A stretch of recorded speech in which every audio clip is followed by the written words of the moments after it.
Well, hey there, greetings and salutations, everybody. Welcome to the best damn movie-related show on the planet Earth, the John Campea Show podcast, coming from right here in our quaint little studio. I'm, of course, your host, John Campea. I'm joined in studio today by Ray Orr. Hi, good morning. Jonathan Voico. Hello, everybody. Writer, director, producer, Robert Meyer Burnett. What a glorious day. And most importantly, a big hello and a pat on the head for all of you New York Knicks fans. Good. Thanks so much for being here, making our little show part of your day. And here's how today's show is going to go. We're going to start off by talking about a few predetermined topics that we got lined up for you guys. Then in the second part of the show, well, that's when we're going to take your live comments and questions. If you have a thought, theory, opinion, question, or topic you'd like us to address, go ahead and fire it on into our tip link at www.streamelements.com/JohnCampea/tip. And here's the good news about the tip link. It's actually a good 24 hours a day, 7 days a week. So if you happen to be listening to this podcast later in the day, either on Apple Podcasts or Spotify or your favorite app of podcasting app of choice, or if you happen to be watching this show a little bit later in the day, you can still send in a topic or question. And if you send one in when we're not live on air, we'll just get around to answering it on the next episode. All right, got to talk about this just for a second. I was just making fun of the New York Knicks. I shouldn't make fun of the Knicks. I mean, my Toronto Maple Leafs are out, so I got no basis to make fun of Will anybody. Wheaton went after your poor Maple Leafs. Oh, pretty hard. I saw that. Did he? You see that? Yeah, he said, Wesley Crusher himself said, right on schedule. Yeah, The Toronto listen, Maple Leafs. I said going into it, right? I said when they won the first round, I said they have no chance of beating the Panthers, right? And that's fine. I as a fan knew they had no chance of beating the defending Stanley Cup champions. I knew they had no chance. The fact that they took them to 7 games, I'm happy with. I'll live with that. But I got to talk about last night. Ann and I are watching basketball. New York, and I only bring this up because I've never seen this before. I'm not saying it's never happened. I'm saying I've never seen it. We're sitting in a restaurant watching the Knicks Pacers game, game 1 of the Eastern Conference Finals. And with about 2.5 minutes left in the game, the New York Knicks are up by 14. With about 2.5 minutes in there. That means the game is over. Einstein would sit down and do some calculations and tell you it's practically physically impossible to lose the game when you're up by 14 with about 2.5 minutes left in the game. They were up by 17 when there were 6 minutes left, but about 2.5 minutes left, they're up by 14. It's over. So Ann and I get up and leave. And then we come home, get our dog Dune. We go for our, big walk at night. And like, as we're almost home, Ann stops in the middle of the sidewalk and goes, "What?" I'm like, "What?" And she's staring at her watch. She goes, "The Knicks lost." I'm like, you're misreading that, honey. You're misreading that. Yeah, I know you have a doctorate, but you don't know how to read sports. I know you got a doctorate, but I got to question your ability to read. Yeah. It's not physically possible to choke away a 14-point lead with 2.5 minutes. Can't happen. It's impossible. She should have done that for her dissertation.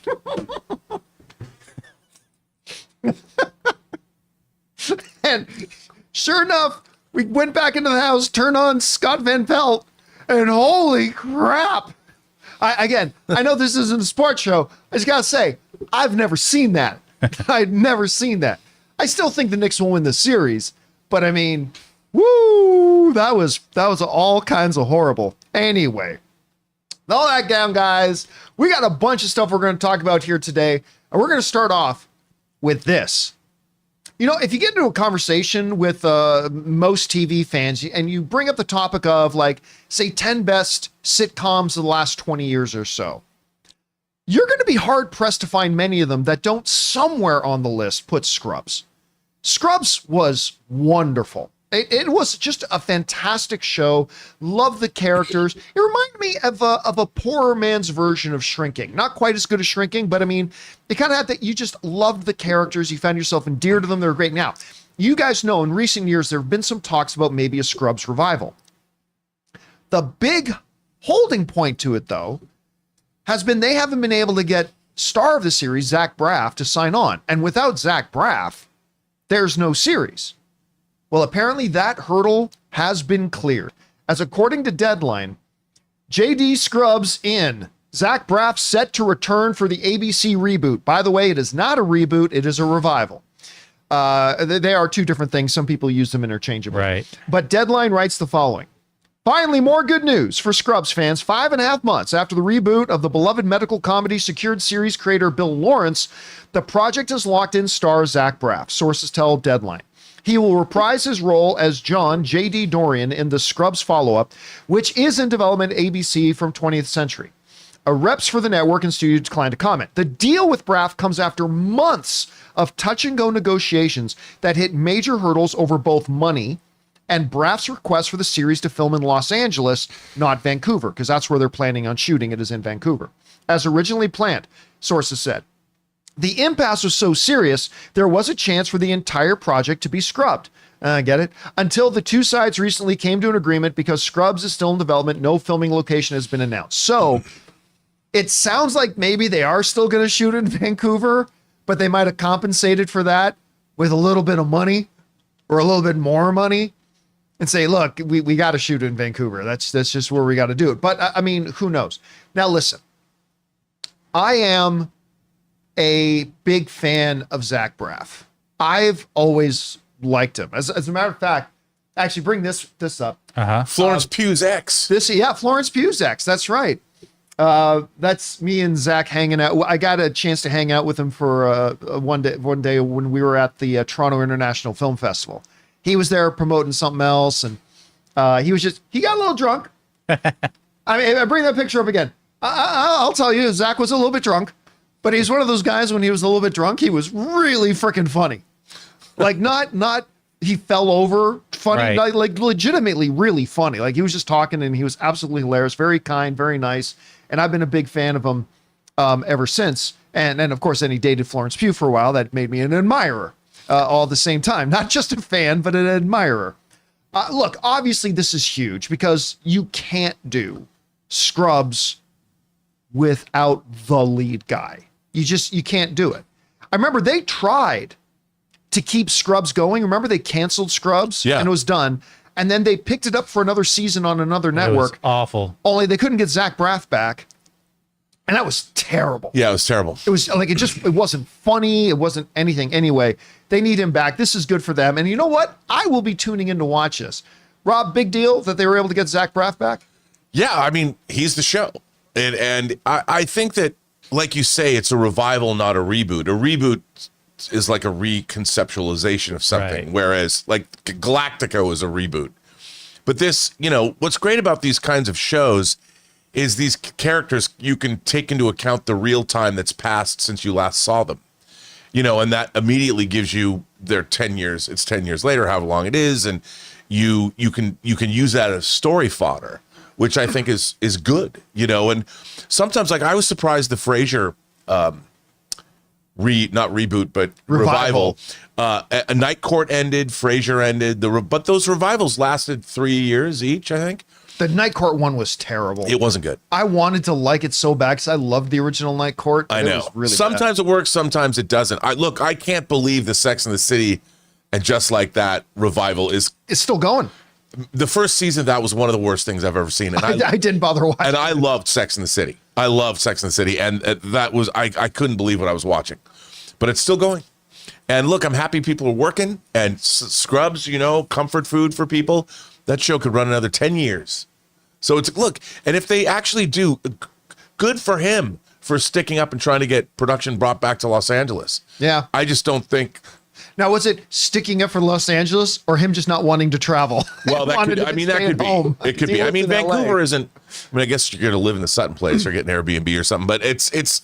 I can understand like being away from home. Yeah. As you get older, being on the road, it's not your house. Yeah. And when I was doing DVDs for months at a time. Yeah, when I was doing DVD special features or going to Bulgaria to make a horror movie, you're never home where you're staying. You don't. There's a level of comfort that just doesn't exist. So I can understand that. But they'll probably pay him a lot of money. They're probably going to pay him a lot of money. Anyway, guys, question is for you. What do you think about this? Zach Braff is now locked in, and I guess that means this whole show is now going to be moving forward. They got him in. We're going to get that Scrubs revival. Did you think they could have moved forward without him? Maybe? I don't know. Whatever you guys think, jump down to the comment section below and let us know your thoughts. All right, guys. With that down, let's talk about this. I'm not a big fan of the What If series that Marvel has done, but they certainly have had some episodes that I thought were really great. And right up there near the top is the one they did where kind of the most dangerous man in all of the Marvel universe takes out all the Avengers. It ain't Thor, it ain't Hulk, Hank Pym. When somebody is the smartest guy in the room, and that's one of the things I loved about that episode. When somebody is the smartest guy in the room, they are also potentially the most dangerous guy in the room. And Hank Pym goes around and starts taking out all the Avengers. Of course, played by the great Michael Douglas. And I love Michael Douglas. He's a Hall of Famer. One of the very rare things where it's like his dad is Hollywood royalty and he himself in his own right is Hollywood royalty, right? Absolutely fantastic. Love the character. Didn't love Ant-Man and the Wasp: Quantumania. They could have used Hank a lot better than they did. But, as we're getting now into Avengers Doomsday and Avengers Secret Wars and about who are the remaining chairs, when we get the Chairing Part 2, what other names are going to be on the chair? And I honestly kind of thought that Michael Douglas might be one of those names.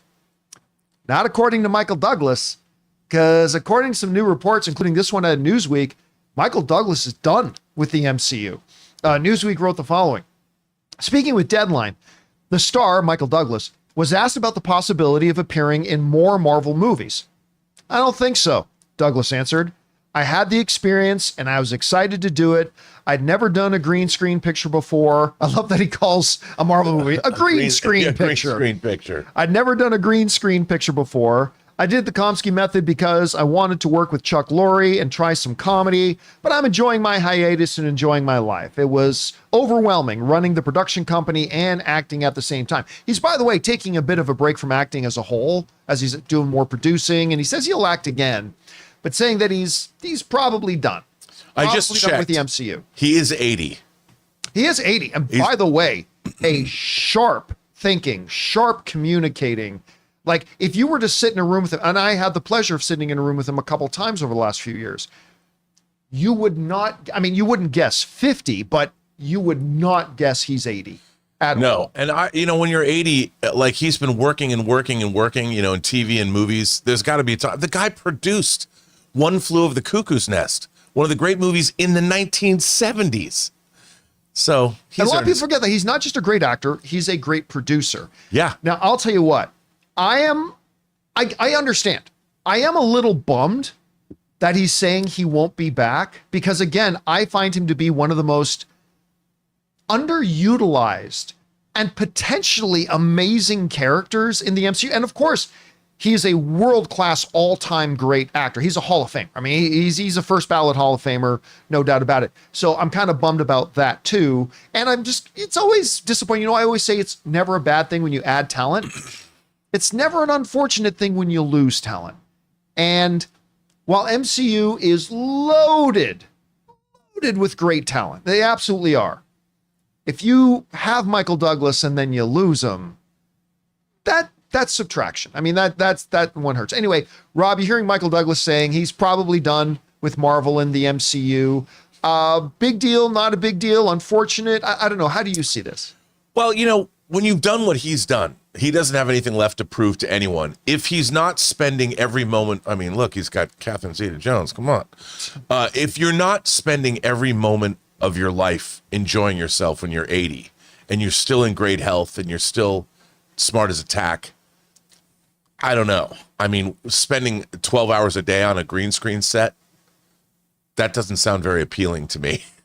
Especially, I mean, if he wants to produce again, I mean, hell, catching up on your reading. If I was his age right now, if I was 80, I'd finish my Space Battleship Yamato model. I'd be still weathering the guns with gunmetal. By the way, I know I've shown this one before, but this one is just one of my personal favorite photos that I have. I think Anne actually got it blown up for me once and framed it, and I lost it. This was one of the best days of my professional career. This was during the first Ant-Man, and they invited me down to this building to just hang out for the afternoon and chat with Paul Rudd and Michael Douglas. And this was the second time. The first time I got to sit down with Michael Douglas was during my infamous leaving Robert De Niro hanging event because Michael Douglas was that was great. Yeah, the most embarrassing moment of my professional career. But Michael Douglas was in there too. But this was an afternoon I actually got to spend like 45 minutes with them, and he was, he's one of these guys. I'm sure he was lying. Like I'm 100% sure he was lying. But as we go over to the craft table, like we're in between some takes and we're all standing at the craft table having something to eat just quick. He looks at me and goes, you're really good at this. Like I've talked to a lot of guys, man, and you're really good at this. And even in that moment, I knew he's lying just to be nice, but I'll take it. I'll completely take it because it's Michael. Oh yeah. Oh, yes. You had, it wasn't enough that I mention it. You have to bring up. For those who haven't seen I could have played the video. The blue shirt walking out of frame is me turning my back to Robert De Niro, stretching out his hand to shake my hand, and they all just judged you, man. And that's Michael Douglas, Morgan Freeman, and who's that? Who's that to me? From A Fish Called Wanda. Kevin Kline. Kevin Kline. So that's Michael Douglas at the end, and Robert De Niro and Kevin Kline, and I just said his name. Kevin Kline. And Michael Douglas, he leaned over, he says, once I told that kid he was really good at this. now I got to take it back. Wow. That's it. I'm out of here. That was from Las Vegas, I think. Yes, that was the By the way, love that movie, Las Vegas. It's really fun. Anyway, guys, question is for you. Michael Douglas is saying no more. And yes, that was Morgan Freeman. Michael Douglas is saying no more. I'm done with the MCU, which means I guess we're not going to see Hank Pym anymore, which kind of sucks because we lost Michael Pena from the Ant-Man world, which the MCU I think desperately needs. And now we're losing Michael Douglas. Anyway, guys, how do you feel about this? Like, I know they didn't use the character very well in Ant-Man and the Wasp: Quantumania because that movie sucked. But I was really hoping he'd stick around. Whatever you guys think about it, jump down to the comment section below and let us know your thoughts. All right, guys. With that down, let's move on to this, shall we? You know what I didn't know, but I just found out like last night? I do not. Apparently they're making a Street Fighter movie. Doesn't surprise me. No. I didn't know, but it doesn't surprise me. You're right. It doesn't surprise us because with the success of, that we had with Mario Brothers, the success they're having with Minecraft, the success having with Last of Us, we got God of War coming from the greatest showrunner of all time. And not surprised that they're going to take more cracks at some video game stuff.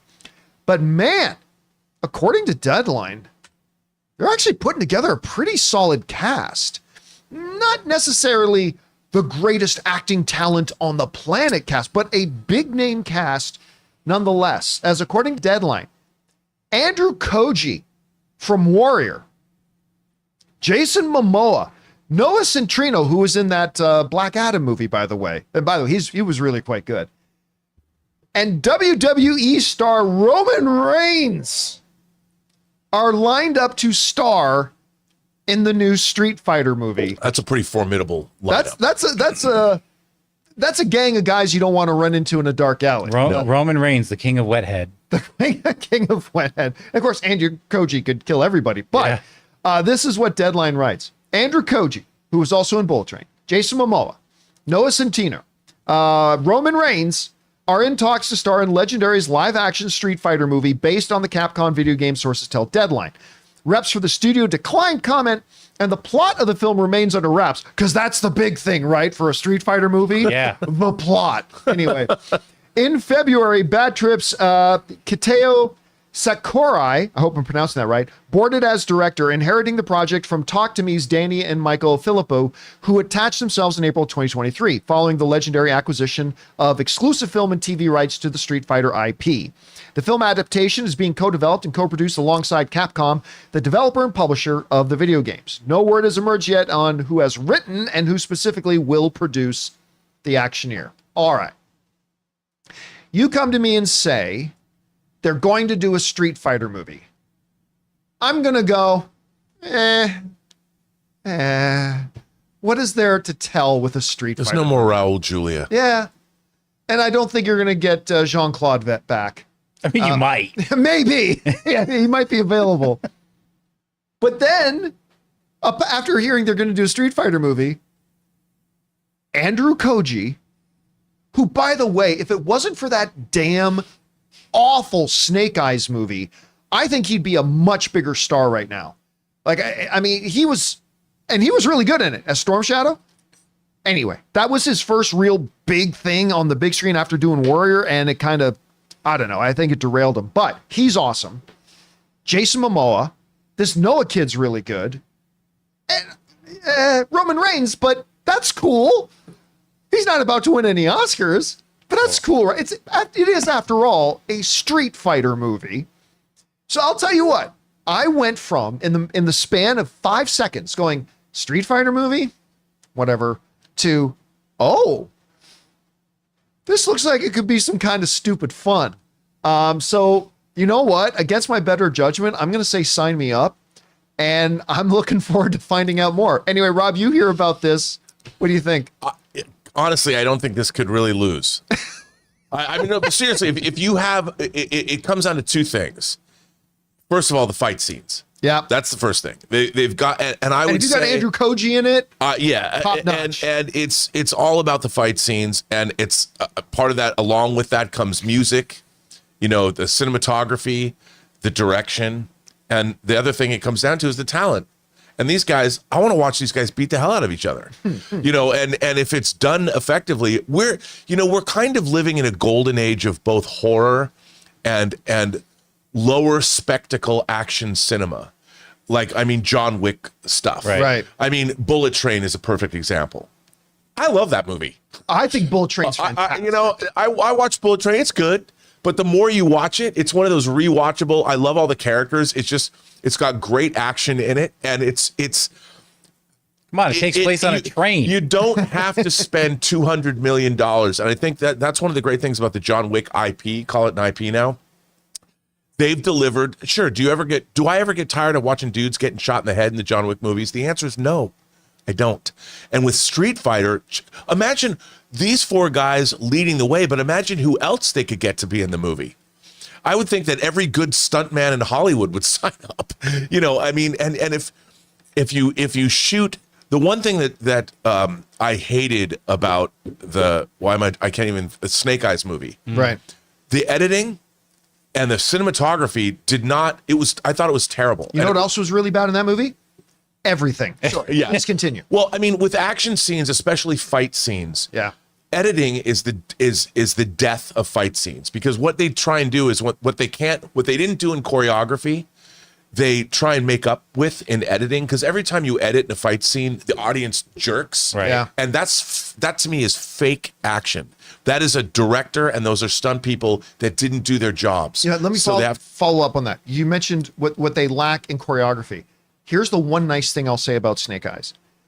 For the brief moments that I could actually see the choreography, it actually looked really good. Right.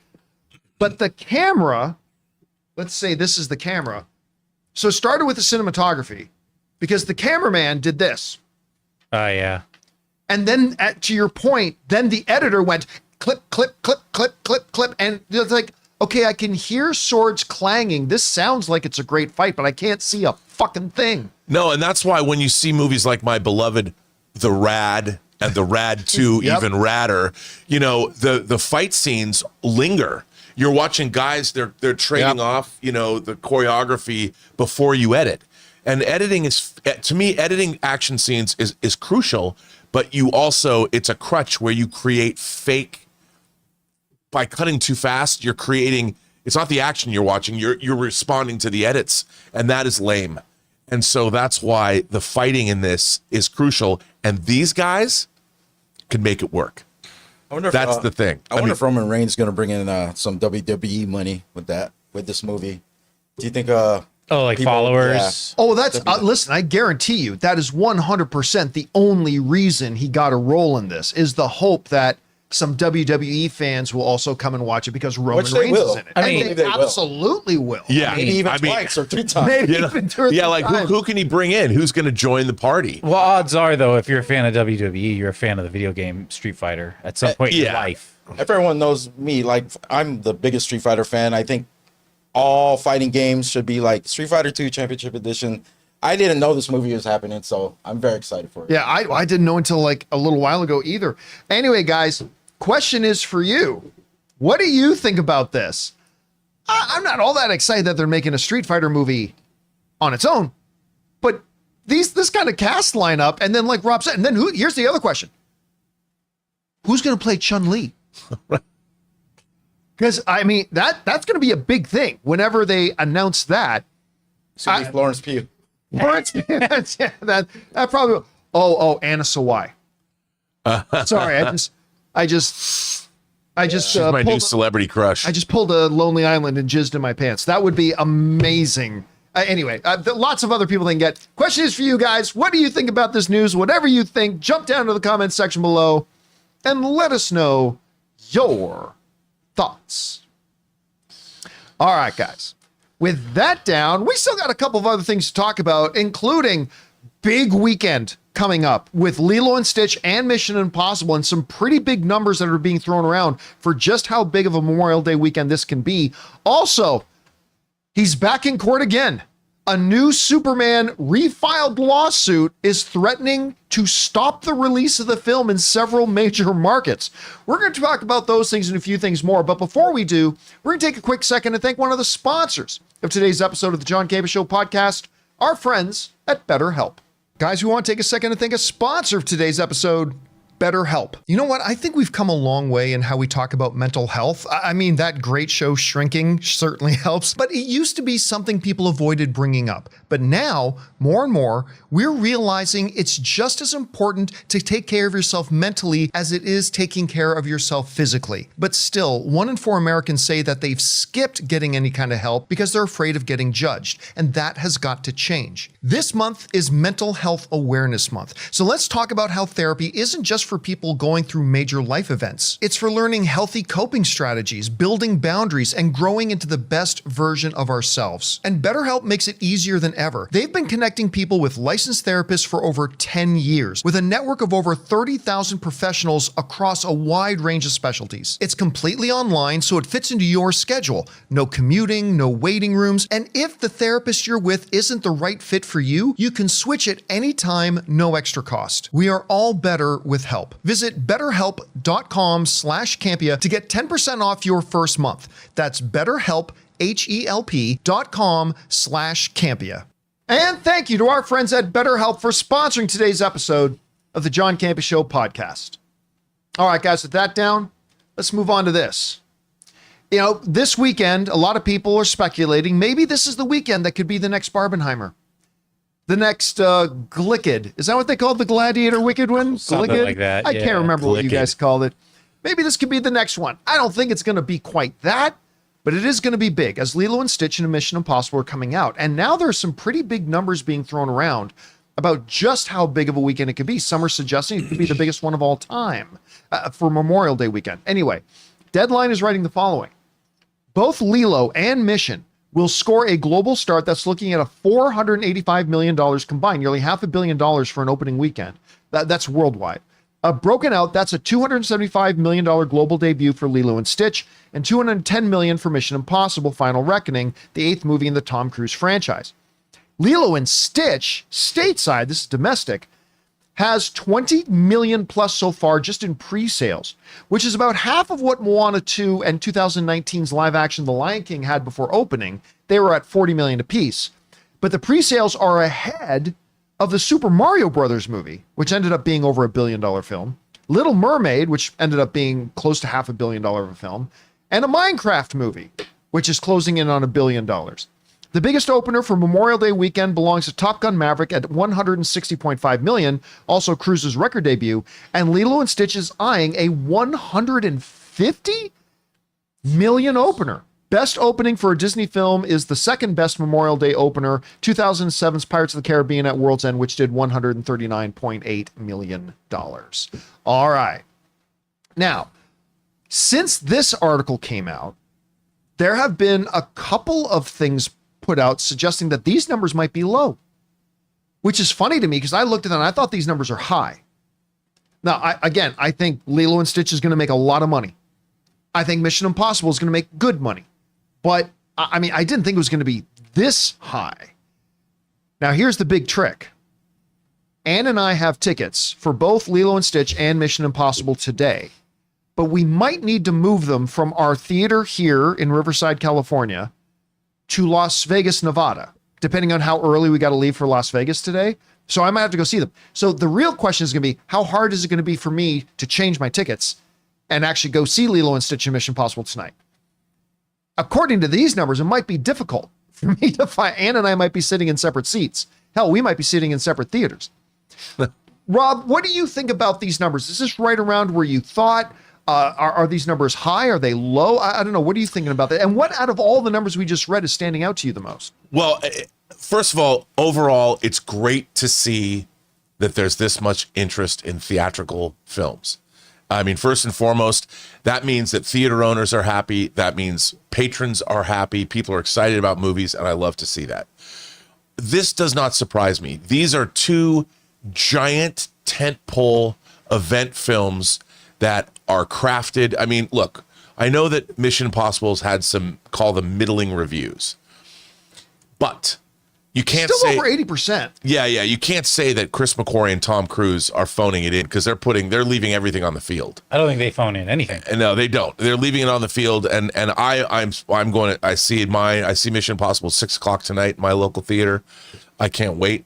And I think Lilo and Stitch, look, for my darkened, old, shriveled soul to be excited about a Disney live action movie, since we've seen things, even at CinemaCon, watching those extended scenes from Lilo and Stitch, I'm like, this movie looks great, you know? And to see that we're getting these things, this is what studio filmmaking has become. Grand swings, big crowd-pleasing entertainments. That's what the studios should be doing. That I mean, not maybe recreating animated classics. I'd like to see more original stuff, but this is what we got. And I think this is really exciting. It's really cool. And remember, a lot of other smaller independent films that are also at these theaters are going to benefit. Yeah.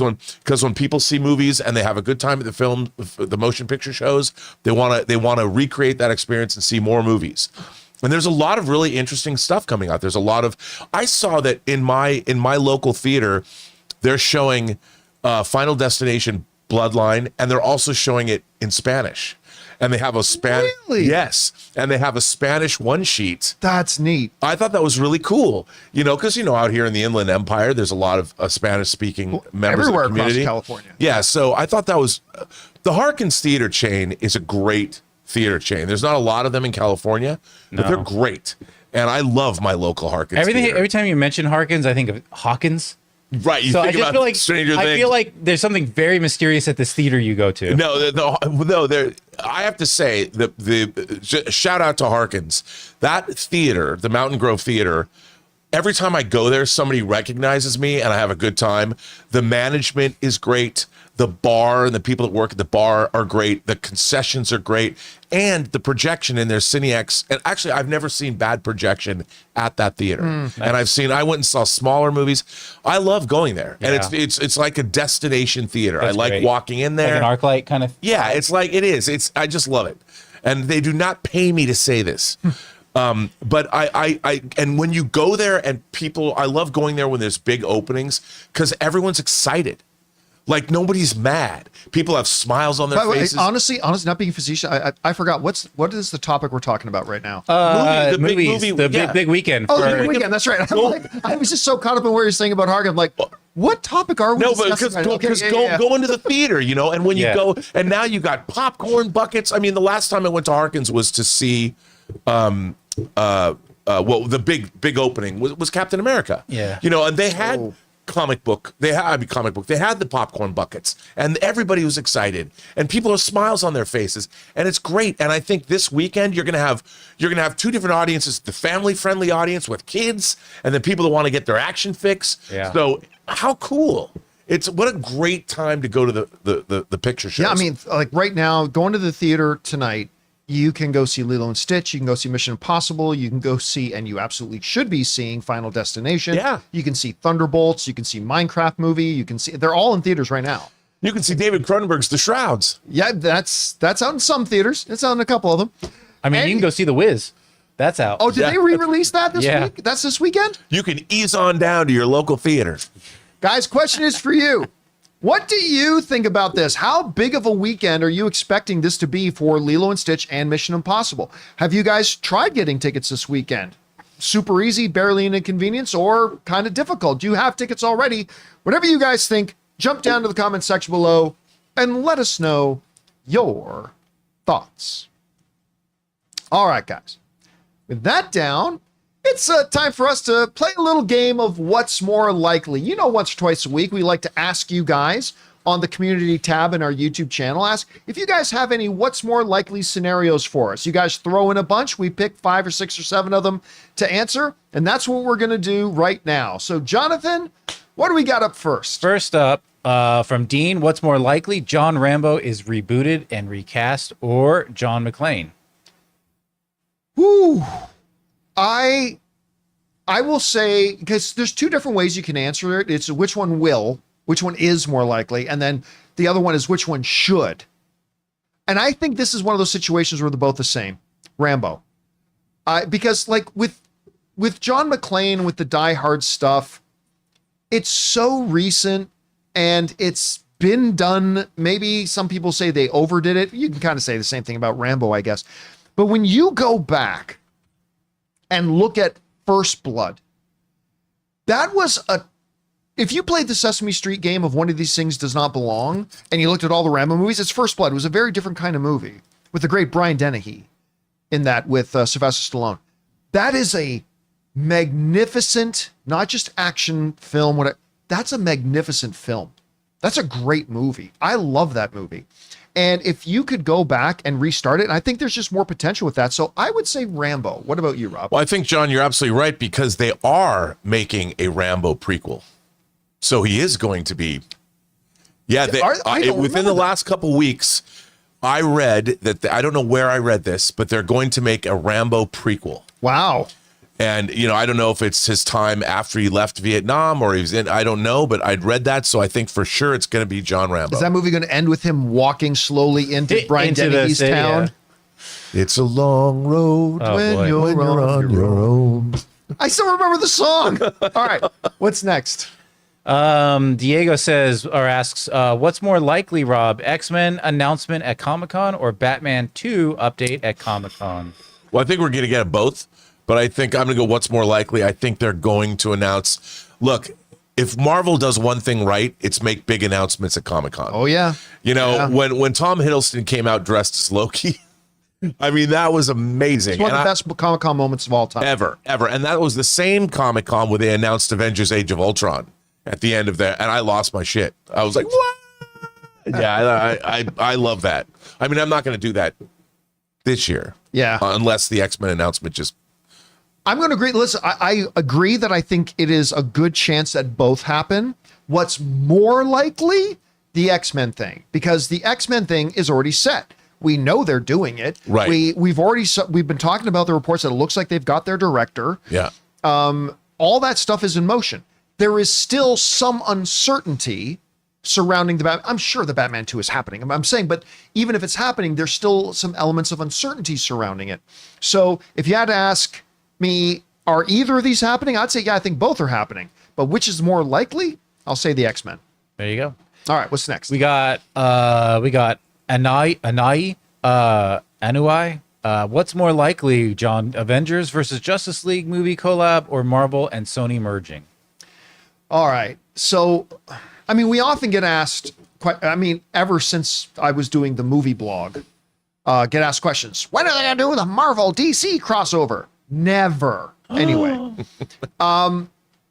Look, there are advantages, though, and disadvantages. I mean, listen, there's the likelihood of a Marvel DC crossover has never been higher than it is today because James Gunn is now running DC. James Gunn and Kevin Feige are extremely tight. Actually, Gunn even said when he officially accepted the job, the very first call he said he made was to Kevin. And told Kevin, and they're tight. And so therefore, I don't think the chances of a Marvel DC crossover have ever been better than they are today. Now you look at Marvel and Sony. They are already kind of crossovering in a way. I mean, granted, we didn't get Craven on the Chairening. There was no Craven on Chairwatch. There was no Madam Web on Chairwatch. There was no Morbius on Chairwatch. But you know what? We did have Tom Hardy pop up at the end of the thing. We did have Venom looking at his TV screen and seeing Tom Holland. They've already kind of done it. And therefore, I think the door is closed, but the doorway's there, right? They've already used it a little bit. So I'm going to say it is much more likely that we see not, and by the way, unlike the last one where we said, I think both are going to happen at Comic-Con, I don't think either of these are happening, but which one is more likely? The Sony one is more likely. I don't think we're ever going to see a Marvel DC crossover. I really don't. I don't think we should. I really don't. But anyway, Rob, what do you think? Well, I think you're right. The Sony thing is more likely. However, I would posit this. After you've done your 6th Avengers movie and it's Secret Wars, and James Gunn is carefully building his universe, assuming his universe succeeds, and I think it will, they lead up to their own Justice League or whatever it's going to be. Like you'd pointed out, because of this with Sony, what would be the biggest thing Marvel could do after 60 plus characters that are going to be in Secret Wars or whatever? The next logical step, if you could work it out, I'm just going to say, I would love it. Because I mean, I've got that George Perez. I've got the absolute edition of Avengers versus Justice League. That would be the coolest thing ever. And you can't go any higher. That's when you hang up the MCU. Like when maybe you go back and do more. I don't know. But I would love to see that. I would love to see. And by the way, they've got the comic. It's a beautiful comic. George Perez's great work. Rest in peace. Wouldn't you love to see that? No. Come on. No. Come on. You can't make a good motion picture out of that. That you have like 80 characters, and I just No, because it's a great YouTube video. You could strip down the teams though. If you had, so you wouldn't have 4v4 or something. Oh, no, I would say like if you had the original Avengers team, what was it? It was 5 characters. If you had 5, maybe even 6, 7, 8, make it 8 on each side. That could be manageable. They'd be like the Expendables. What you need is a great plot. You need a great plot, and the reason, it's like when the Teen Titans teamed up with the X-Men. It was Darkseid and Dark Phoenix. Okay. That was dope. Here's 2 questions for you, though. Is there any scenario in which that movie doesn't just straight up end in a draw? Because the DC isn't going to let the Avengers win. No, Marvel's not going to let Justice League win. They fight and they team up and save the day. And save the day again. And here's the other big problem, though. Marvel's just finishing with their bullshit, stupid multiverse nonsense. Yeah. Are they going to jump right into another multiverse thing after? Well, I mean, like 3 or 4 years later. yeah, I mean, no, because I don't think that this isn't. It wouldn't be a multiverse. It's. You got to figure out some way to make, but it's. I don't know. That's a good point. Just like, but you could have, if you're going to make 2 Avengers movies back to back. Maybe the first event, you'd have to make 2. You'd have to make a great Justice League movie and a great Avengers movie, and then there's got to be some good reason why they come together. You know what? Okay, so you do the Avengers movie, and then in a post-credit scene, this character shows up. Then you do and it just ends mysteriously. Then you do the Justice League movie, and that same character pops up in the post-credit scene, and it's the Great Gazoo from the Flintstones. He calls them all dum-dums, and then he says, I'm going to make you fight because you're all stupid. And he brings them together in a big universe. I just wrote your movie for you. The Great Kazoo is going to bring them all together. Anyway, guys, that's that one. Let's move on to the next one, shall we? What's next? All right, Rob. Colton wants to know what's more likely, Hugh Jackman appearing in Doomsday or a Tobey Maguire appearance in Doomsday? I think probably Hugh Jackman. Because Hugh Jackman is in a universe, he's somewhere. He might be at the end. I would say Hugh Jackman, but there's a possibility. I think both of them are going to appear in Secret Wars. But in terms of, you said Doomsday, I think what's more likely is Hugh Jackman. That's what I think. And we just had him, and he's probably still in shape. Yeah. This is another one of those ones where I think the answer is neither. I think the real answer is neither. But you're asking which question. one would be more likely. Yeah. I'm going to say Tobey Maguire. Okay. I really do think, like by no insider information on this. This is just me as a fan speculating. I could be completely wrong. I'm just guessing. But like, I still think at the end of Deadpool and Wolverine, when Deadpool and Wolverine are sitting on the bench, and Wolverine gets up to walk away, and Deadpool says, "See you around," and Wolverine says, "Probably not." I think that was him talking to the audience. But they've already announced that the Fox X-Men are in Doomsday. I know, but I don't think Hugh Jackman is going to be part of it. Oh, man. Now, again, that's just me. I could be totally wrong about that. Totally wrong. I also think the Tobey Maguire thing, that was his goodbye in Spider-Man No Way Home. That was his proper send-off because he never got his Spider-Man 3, right? And I think that was his goodbye. But if I had to say one was more likely than the other, man, the vibes were good with Toby and Andrew. And I think Toby is less busy than Hugh is. I would say the more likely one is Toby. So we'll see. But is Nicolas Cage's Spider-Man Noir going to appear in Secret Wars? Well, then that goes back to the other question about are they going to merge Marvel and DC or Marvel and Sony?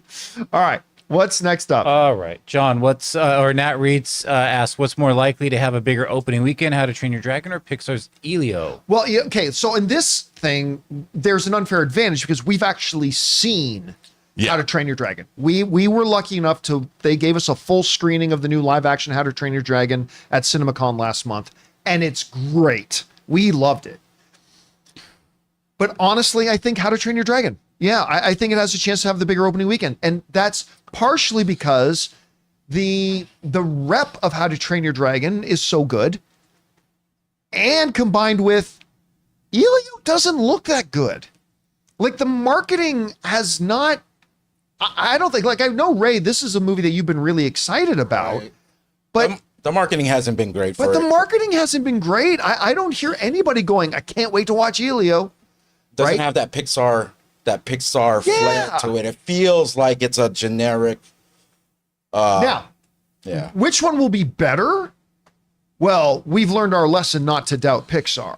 Right. So, I mean, Elio could end up being the better movie, but you're asking bigger opening weekend.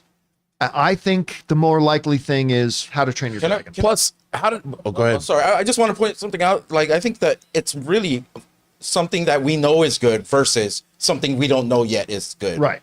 And if Elio ends up being great, that it could take off. But it would still take after opening weekend. To get we are talking about opening weekend, so yeah. The thing is, How to Train Your Dragon is a banger trilogy, and you're coming off of that, and people already know that, and the movie is great, as we know, because we've seen it. So I think that the awareness and the want to see factor amongst people that grew up with the animated films is going to be enormous, kind of like the Lilo and Stitch numbers. So I would imagine, let's use Lilo and Stitch as an example. I think and that's only a movie that it theatrically only had one animated film.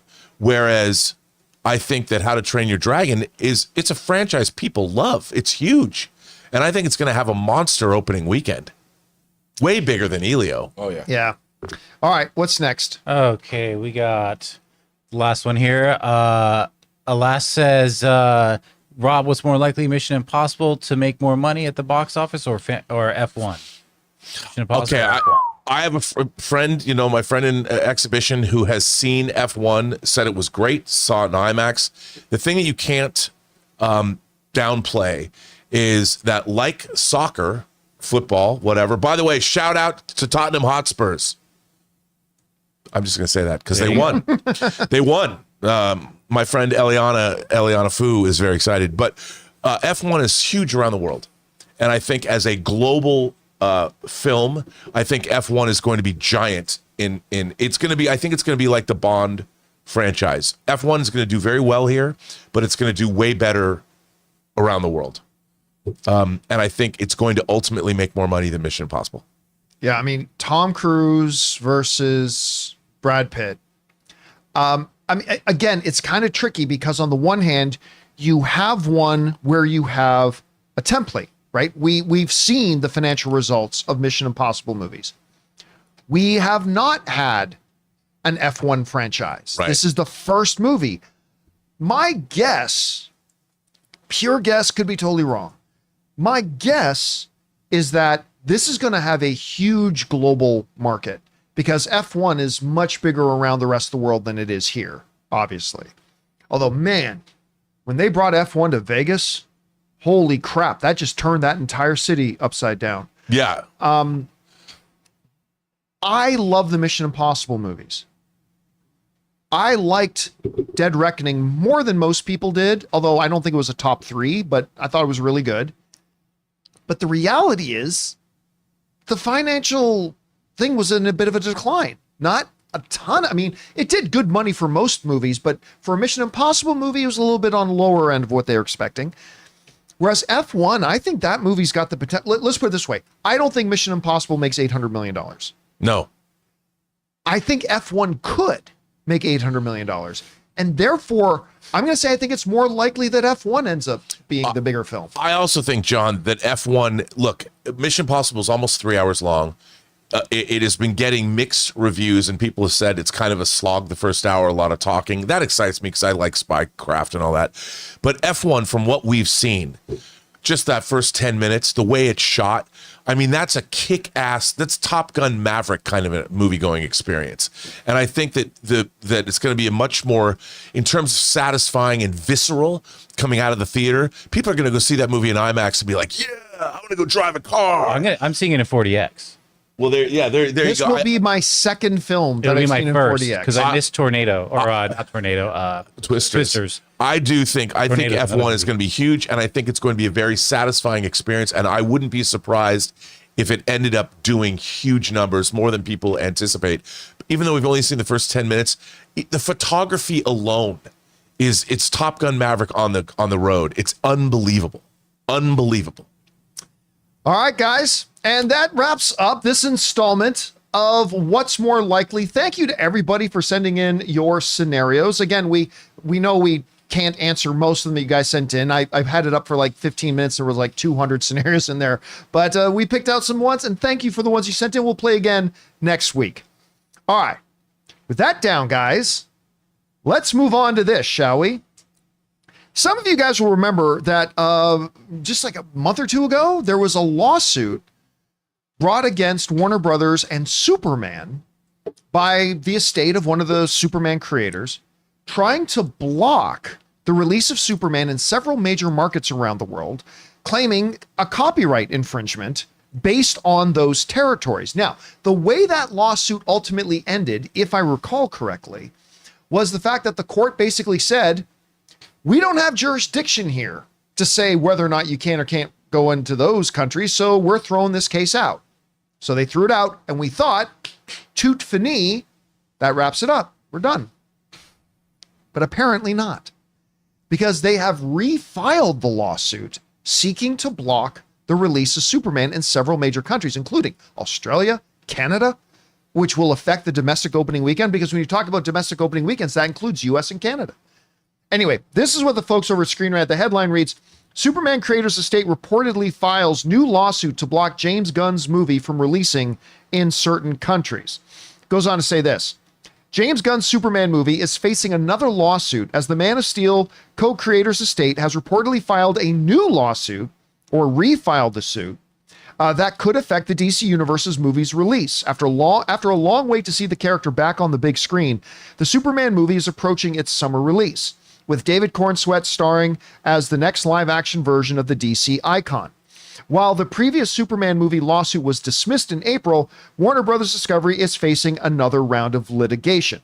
In Matthew Bellani's, who we just seen all over the studio, including in the finale, in Matthew Bellani's latest Puck newsletter, Eric Gardner writes that attorney Mark Toberoff has reportedly refiled his copyright case on behalf of the estate of Superman co-creator Joe Shuster in New York State Court. Toberoff is additionally seeking an injunction to block Warner Brothers from quote-unquote exploiting Superman in the UK, Ireland, Canada, and Australia, where the estate is disputing copyright ownership due to the country's specific copyright laws. All right. Now, one might reasonably ask, well, wait a minute, they already did the lawsuit, it got thrown out. Yes, but it wasn't thrown out because the court determined that, no, Warner Brothers is right. That's not what happened. They were like, we don't think there's jurisdiction here to cover that. Therefore, this case is done.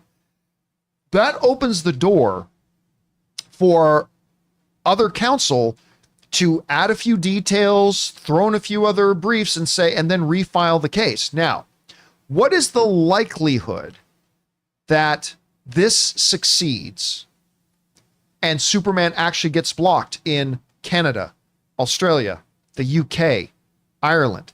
I think the chances are low, because even at this point, granting an injunction would cause financial harm to a lot of other parties at this point, right? So just on that basis alone, I don't think a court's going to take this seriously. Now, that being said, I'm saying that having not seen the new filing.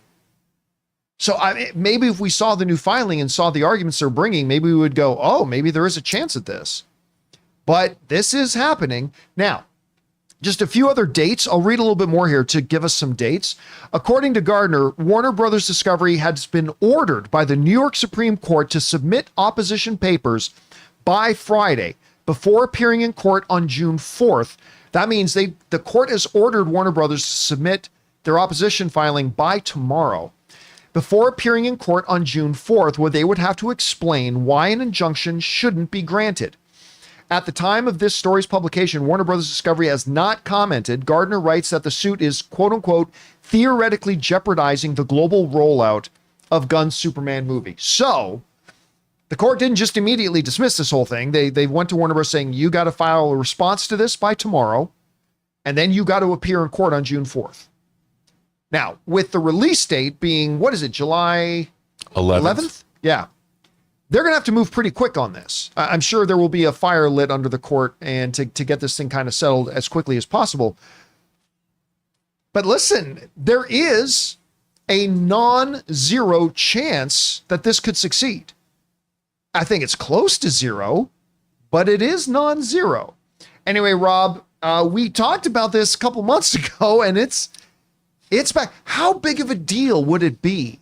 Because I can't remember the last time, if ever, that this close to a major motion pictures release, a court stepped in and blocked the release. I know there have been a few lawsuits attempting it, but how big of a deal would this be? Well, this is a copyright issue, and I don't know, like you, I haven't read the brief, I don't know what's going on, but it's a copyright issue on Superman. Does that mean that, let's say right now in all of these countries, Canada, Australia, Ireland, does that mean that Zack Snyder's 3 movies with Superman in it are not showing? Does that mean Superman Returns is not showing? Does that mean Lois and Clark is not showing? The Adventures of Superman? Does that mean every other Superman animated series? If they're all playing in these countries, and I don't know, if this copyright is all about Superman, there's all kinds of Superman material that's already around that Warner Brothers is screen. If you go on to Max, HBO Max, there is tons of Superman stuff to watch. Why is it only this movie that's suffering this copyright? I mean, they're trying to injunct it because there's money to be made. It seems like it's chasing an ambulance. True, but that doesn't automatically mean they're wrong. No, it doesn't. I think they are wrong. I'm saying that doesn't mean they're wrong. You know, you have to. There's also something called acting on reliance. And if you already have your character of Superman available in all different kinds of permutations already in these countries, and that hadn't been protested, then why releasing a new movie? Why is suddenly a new Superman film? And again, I know nothing about this, so I'm talking out of my ass. But I would imagine that the courts would have to ask, yeah, how come you're not? Why aren't you trying to get every single Superman item that exists pulled out of those countries? Right, but just as a legal point, though, silence in court proceedings cannot be interpreted as permission. Right. Sure. And you mentioned reliance. That's a huge one. So, like, let's say you and I got into like a legal dispute. You told me I could borrow your camera to shoot my movie next weekend. So I invest $100,000 in getting all my actors together and everything and renting the facility to shoot the movie. And then I come to you to get the camera and you go, I changed my mind. I'm not giving you my camera. And I'm out $100,000. Yes. I could go to the court and say, I spent that $100,000 relying on what Rob told me. What I could not do is if Jonathan told me I could borrow your camera. Dude, he told me it was cool. He told me. Rob told me it was totally cool. Yeah. I have no basis to bring a lawsuit against you now out of reliance because you're not the one who gave me the permission. And that's where it gets a little bit murky for something like this, because what Warner Brothers can't use as a defense is, well, we've been doing this stuff with Superman in other areas, therefore that was you giving us permission. That's not a defense. They also can't claim reliance on counting.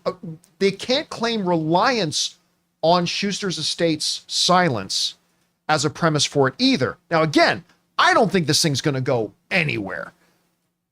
But that's why I'm saying it's a non-zero chance, though, because there are certain things that to us seem like common sense, but in the court of law, it's not necessarily a mountable defense. So it's going to be really interesting. I just want to know, there's a lawyer I don't know if it's Toberoff or not, but there is a lawyer in Hollywood that is known for, if you're a screenwriter and you create an IP like The Predator or Die Hard or something, or after 35 years, it's like Victor Miller, who wrote Friday the 13th. Right, yeah. The rights and that whole mess. So yeah, the rights to Friday the 13th come back to him, and he got those original rights. But if people remember, the Jason Voorhees of the Friday the 13th franchise was not in the original Friday the 13th. Spoiler alert.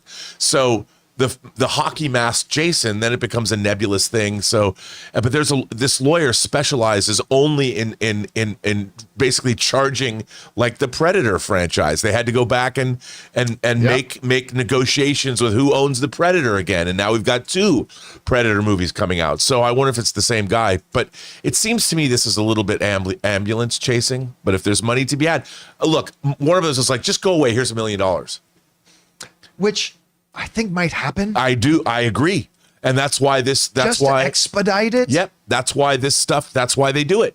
And what's interesting too, this is all tied up in the convoluted web of international copyright. Because you notice this lawsuit isn't about stopping it in the US.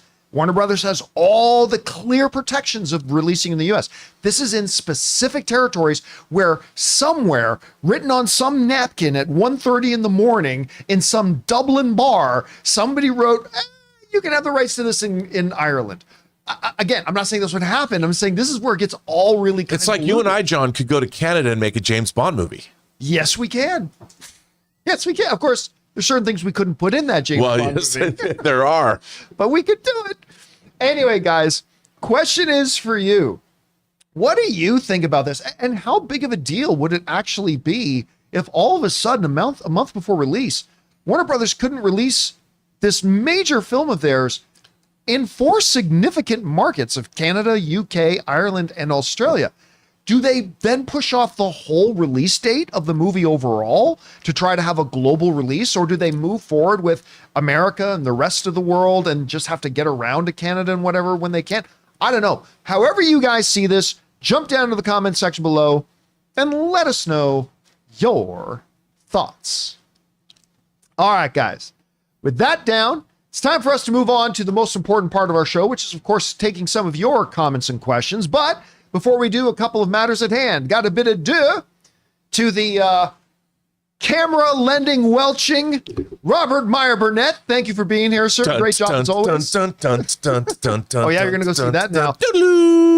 And of course, also before we get around to taking your questions, we're gonna take a quick moment here and thank another sponsor of today's episode of the John Campea Show podcast, our friends at Stitch Fix. We want to take a second to thank a sponsor of today's video, Stitch Fix. Guys, you know I love movies, but you also know I have absolutely no fashion sense, and I absolutely hate shopping for my clothes. But thankfully, I have found a better way. Stitch Fix online personal styling makes it easy. With Stitch Fix, I get a stylist who understands my style, size, and budget, and they do all the shopping for me. Because look, shopping and figuring out style can be overwhelming, especially for somebody like me. When it comes to getting dressed, I don't even know where to start, to be honest. That's why I love having a Stitch Fix stylist. They really know what works for me. I get pieces that make me look great, and it's a real confidence boost. You just give your stylist your size, style, and budget preferences. You get to order boxes when you want and how you want, no subscription required. They send you personalized pieces, and the fit is always on point. No stores,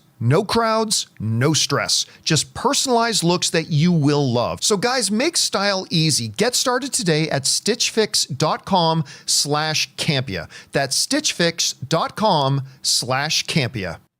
And thank you to our friends at Stitch Fix for sponsoring today's episode of the John Campea Show podcast. Okay, guys, with that down, let's get around to your questions here, shall we? Jonathan, what we got up first? McWhopper is up and says, finally, popcorn buckets are back. Regal is offering a Jurassic World Rebirth popcorn bucket, and, well, prepare for mediocre nightmare fuel. Meanwhile, Cinemark and AMC advertising a plethora of Lilo and Stitch collectibles. Oh, yes, they have a plethora. Would you say I have a plethora? Could it be that once again? It's the once again. It's the once again that gets me every time. Every time. Could it be that once again? Anyway, by the way, that's a Three Amigos reference. I wonder if, because what's the release date again of Jurassic World? Is it June? Or is it July? I can't remember exactly. I feel like it's like the first thing of those. Let me see. July. No, it's July. July July, 2nd, right? yeah. Yeah, I was gonna say maybe like they can only have like special popcorn buckets one at a time because they only have so much shelf space and blah blah blah. But I mean, the Jurassic World's coming out like a month later. I wouldn't be surprised at all if AMC has them as well, has their own versions, and maybe Right. they're just focusing on the Lilo and Stitch one right now. But we'll see. All right, what's next? Garden Variety says, just watched the trailer for Aronofsky's Caught Stealing with Austin Butler, Zoe Kravitz, Matt Smith, D'Onofrio, and Liev Schreiber.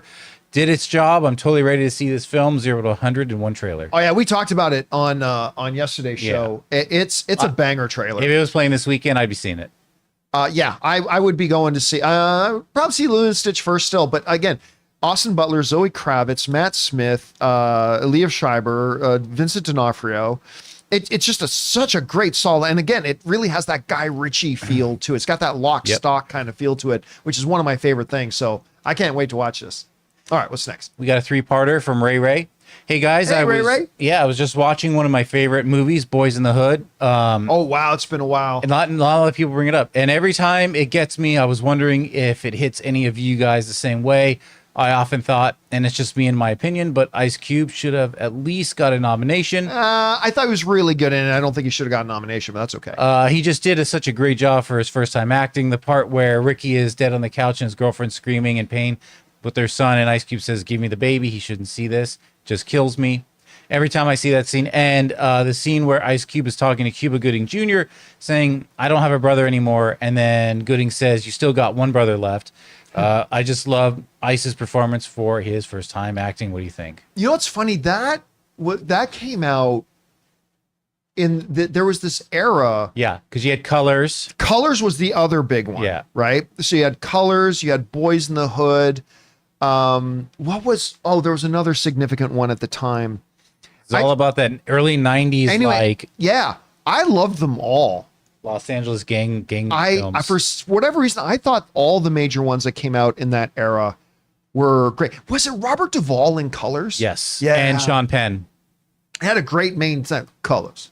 Oh, Menace to Society was the other one. Menace to Society was that was another one too. Yeah. They all just kind of,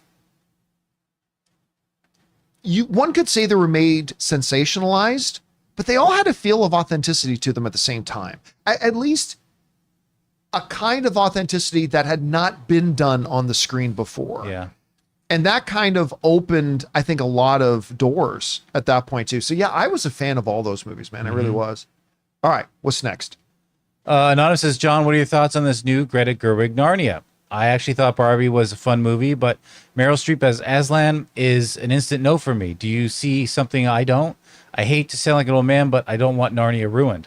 I mean, it was not that great the first time around. I'm sorry. If a fictitious magical animated lion,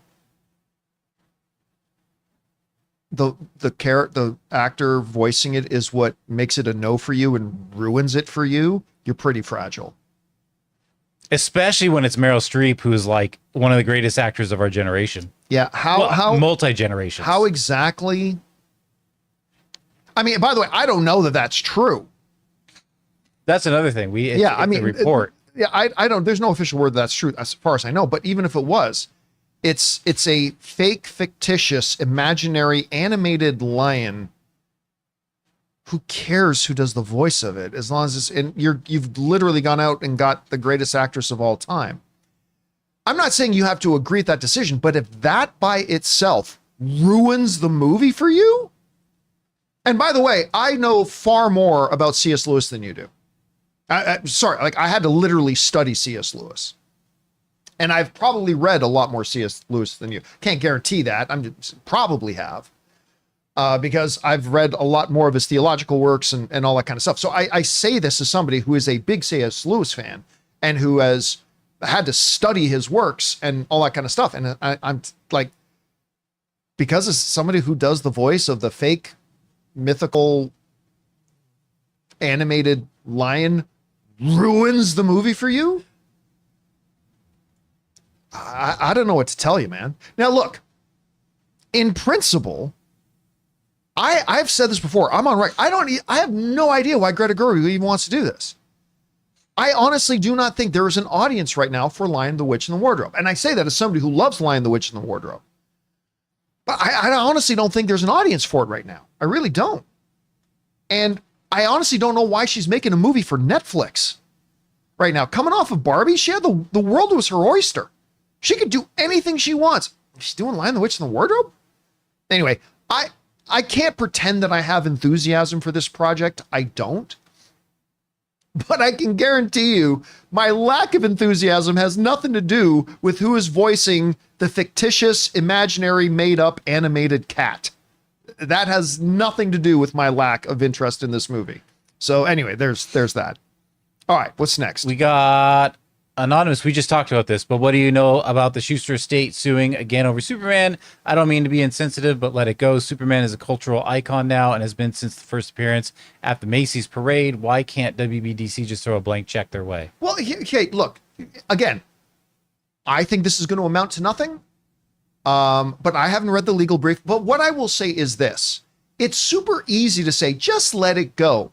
If it was your family, and if you believed you had an actual legitimate claim to some rights here, would you just let it go? I propose that you would not, nor should you. Now, whether or not they actually do have a legitimate, authentic claim to it, that's the part I have doubts about. I'm just saying that it's real easy for everybody else, including me, to sit here and go, just let it go.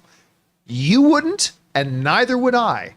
And again, if this family estate feels that they have a legitimate legal claim, they shouldn't let it go. Again, from what I've seen, and I haven't seen everything, okay? I have not seen everything.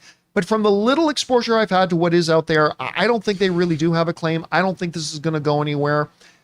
But I do not begrudge them if they feel like they have a legit claim to pursue it. And neither would you. Anyway. All right, what's next? Itcal. We all assume Fantastic Four will leave their universe by movie's end. What are chances of Fantastic Four not entering directly into MCU 616? Chances they enter Doomsverse, are captured by him during Doomsday, and then enter 616.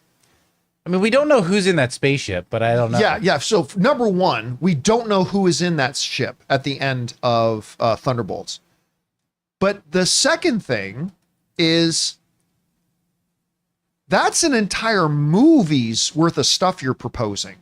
That's not something you just say in a quick 5-minute, like, this is what happened in between movies. So I don't think so. Again, I have no basis to say yes or no, but you're asking me what's my guess. My guess is probably not. I don't think they're going to have some big elongated history with Doctor Doom by the time they get into the 616. So that's my guess. Again, it could be totally way off. I don't know what Kevin's plans are, but that's my guess, is that I don't think that's the way they're going to do it. All right, what's next? Brandon says, I just read a tweet from a critic saying that a studio is giving their movie 2 social media embargoes, one for the positive reactions, one for the negative. This is the first time, or the first I've ever heard of this happening. It sounds wildly unethical to me if true. No truth to that whatsoever. There's no truth. First of all, a movie studio does not have that right. Let's put it this way. I have gone to screenings in the past where they make you sign an NDA as you go. And it didn't happen often, but sometimes, like, it was just basically an understood thing that, hey, by us letting you come see this early, you agree to hold off releasing your review until such a date, right? And normally they didn't make you sign.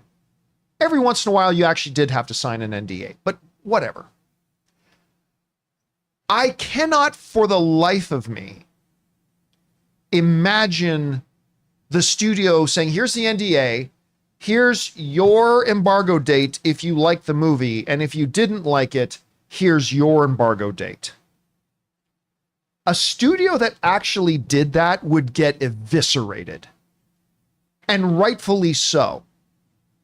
Absolutely eviscerated by everyone. It would destroy that studio's reputation, as it should destroy their reputation. It would bury them. Whatever perceived benefit they would get from having one set of reactions come out before another set would be completely nullified and wiped off the board by the absolute scathing reaction they would get from everybody in the industry and fans alike. So there is, I mean, I'd be curious to know who this critic is that's saying that they're doing that. Again, listen, I'm not representing that I'm speaking from a place of knowledge. I mean, for all I know, a story just broke on deadline while we're doing this.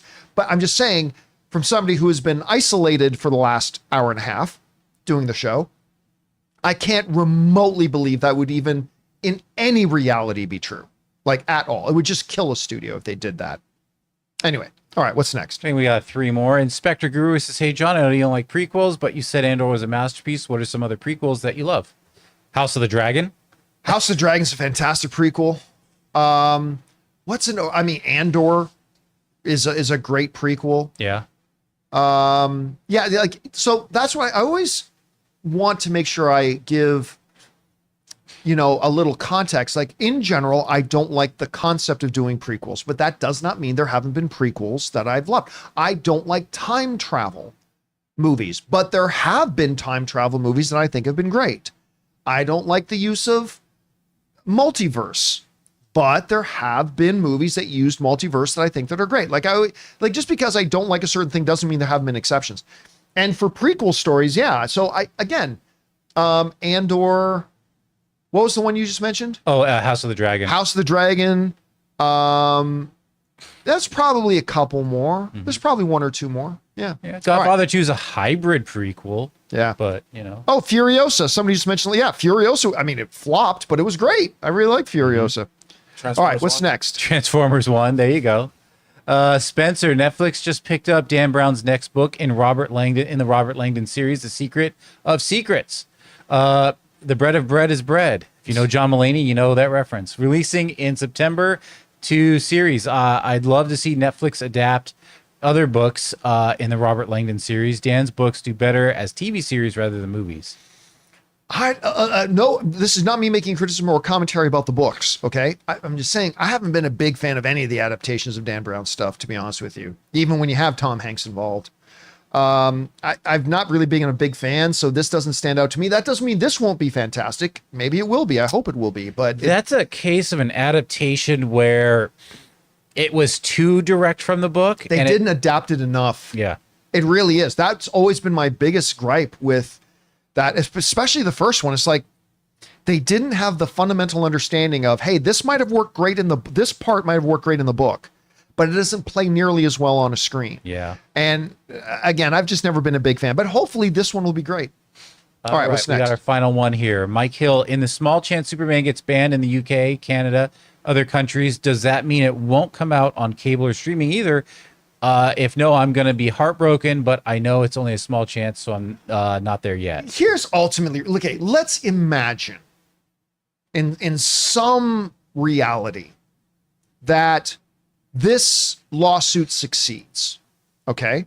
Again, I don't think there's really much chance of that happening, but it is non-zero, so it's theoretically possible. Okay, so let's, for the sake of the discussion, say for a moment that the lawsuit succeeds. All that means is that Warner Brothers will have to cut a bigger check, because the estate will absolutely be more than happy to give those rights that the court just said they have. They'd be more than happy to sell those rights back to Warner Brothers. Or lease them, like for a period or something. Or lease them or whatever. Look, the bottom line is, even if it's successful, which I don't believe it will be, but even if it is, it will be solved by a check. It will be solved by a check. That, and maybe it delays the release of Superman in certain territories, but it'll eventually get settled, and it will be there one way or Also, the other. that family doesn't want bad PR. They don't want to be hated by people and stuff like. They're not looking to be villains. No, they're just looking to get what they believe they are rightfully owed. Yeah. Whether they're right or not of being rightfully owed that's something the court's going to decide, but that's all they want. And anyway, guys, that'll do it for today's installment of the John Campea Show podcast. Thank you so much for being here and making our little show part of your day. Big special thank you to all you guys who sent in those questions. Number one, because you gave us great fun things to talk about. But number two, you supported this channel as you did it, and all of us involved with the show. Thank you guys so very much for your support. I want to thank, of course, the now left the building, Robert Meyer Burnett. I'm sure going to find that camera he promised to lend me. Yeah. We got Ray Ora, Have a safe weekend, everyone. Jonathan Voico. All right, see you guys later. My name is John Campea. Thank you so much for being here, guys. And until next time, my friends, bye-bye.